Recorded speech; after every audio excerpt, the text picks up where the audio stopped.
La reunió semestral de coordinació de les dues àrees nuclears de la demarcació de Tarragona, celebrada divendres passat a la subdelegació del Govern, va servir per presentar als municipis el conveni signat amb el Ministeri de l'Interior que permetrà millorar els sistemes de megafonia d'aquests municipis. Es tracta d'una reivindicació històrica dins les aspiracions de millora dels plans d'emergència nuclear. Hi ha zones que no hi ha megafonia, sobretot les zones de nova ampliació,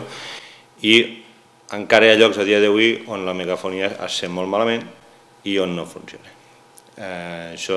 s'han firmat, ens han presentat un conveni firmat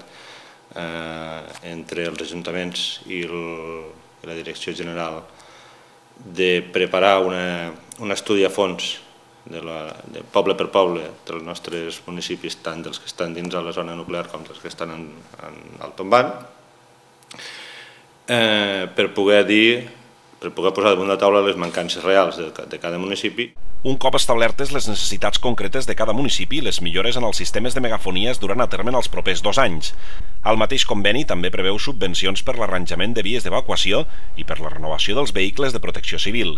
En aquesta trobada entre els municipis nuclears i la subdelegació del Govern a Tarragona també es va valorar molt positivament que arran d'una sentència del Tribunal Suprem, a partir d'ara els municipis estaran representats directament en l'organisme responsable dels plans d'emergència nuclear, un fet d'aquest que permetrà que aquests plans reflecteixin més fidelment les necessitats reals del territori.